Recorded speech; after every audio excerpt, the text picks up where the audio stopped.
Assalamualaikum warahmatullahi wabarakatuh. Perkenalkan, nama saya Indriani, angkatan 2018 dari Prodi Pendidikan Teknik Bangunan, Universitas Negeri Makassar.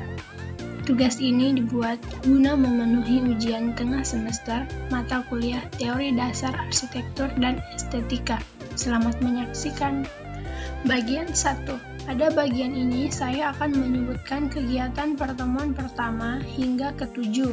1. Klasifikasi teori arsitektur. 2. Khasanah teori arsitektur. 3. Prinsip-prinsip dalam arsitektur. 4. Kedudukan arsitektur dalam struktur dan praksis keilmuan. 5. Analogi dalam teori arsitektur. 6. Konsep dan hierarki konsep dalam arsitektur. Dan yang ke-7, pendekatan sistem dalam arsitektur.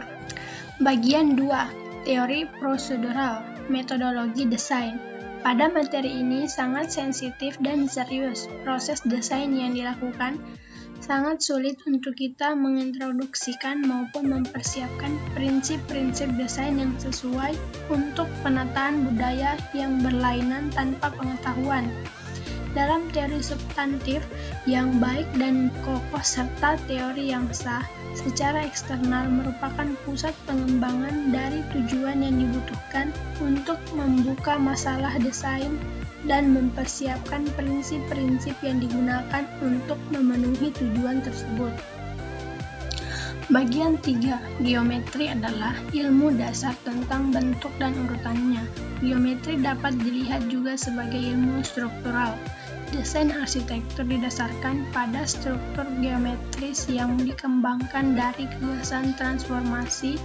Peran geometri dalam desain arsitektur dianalisis secara khusus melalui sejarah dan pendekatan baru yang bermanfaat. Bagian 4. Kedudukan arsitektur dalam hubungannya dengan ilmu pengetahuan. Ilmu pengetahuan arsitektur pada dasarnya tersusun dari seperangkat teori dan pernyataan yang membentuk suatu cakupan. Dalam hal ini, nilai kebenaran dari teori arsitektur bisa dikatakan tidak mutlak. Namun, pengetahuan ilmu pengetahuan arsitektur sering menyebutnya sebuah paradigma, yaitu teori arsitektur merupakan kumpulan yang terkait atau didasarkan pada bidang keilmuan. Bagian 5. Analogi. Analogi adalah salah satu pendekatan bentuk yang digunakan dalam desain arsitektur. Dalam buku Design in Architecture, Geoffrey Bourdieu berkata, mekanisme sentral dalam menerjemahkan analisa-analisa ke dalam sintesa adalah analogi. Artinya adalah bahwa pendekatan analogi bukan hanya sekedar menjiplak bentuk objek alam yang dianalogikan, tapi diperlukan proses analisis dan merangkainya sehingga menghasilkan bentuk baru. Bagian 6. Analogi personal, yaitu seorang arsitek yang membayangkan diri sendiri sebagai masalah dalam desainnya. Yang kedua, analogi langsung. Analogi yang paling mudah dipahami karena arsitek dapat menyelesaikan permasalahan dalam desain dengan fakta-fakta dari berbagai cabang ilmu. Yang ketiga, analogi simbolik, yakni arsitek menyelesaikan permasalahan desain dengan memasukkan makna tertentu secara tersirat. Bagian 7. Konsep-konsep dalam arsitektur. Konsep yaitu gagasan yang memadukan berbagai unsur ke dalam suatu kesatuan dalam arsitektur. Suatu konsep mengemukakan suatu cara khusus bahwa syarat-syarat suatu rencana, konteks, dan keyakinan dapat digabungkan bersama.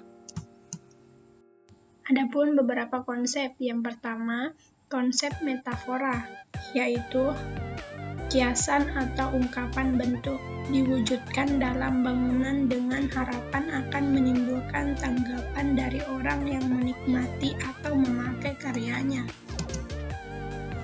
Contoh bangunannya yaitu Busan Opera House. Bangunan ini menggabungkan bentuk cangkang dan kerangka ikan sebagai ide desainnya.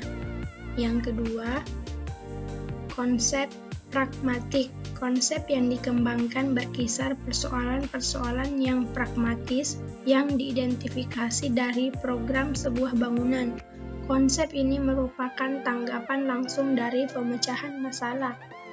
Contoh bangunannya, Dubai Sustainable City.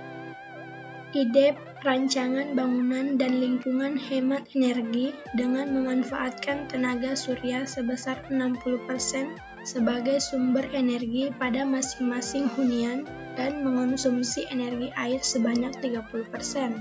3. Konsep analogi adalah konsep yang mengidentifikasi hubungan sifat khas suatu benda dengan desain. Contohnya, Sydney, Moskow. Yang keempat, konsep hakikat.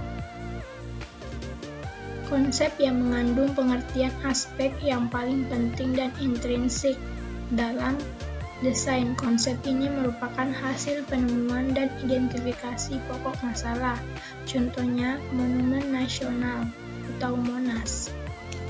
5. Konsep cita-cita atau utopia. Konsep yang menggunakan cita-cita atau khayalan idealis yang ekstrim. Contohnya, China Central Television Headquarters, kantor pusat CCTV atau China Central Television Headquarters adalah bangunan pencakar langit 40 lantai di distrik pusat bisnis Beijing dan menjadi kantor pusat China Central Television. Terima kasih telah menyaksikan. Maaf jika ada salah-salah kata atau pengucapan. Sampai jumpa lagi. Assalamualaikum warahmatullahi wabarakatuh.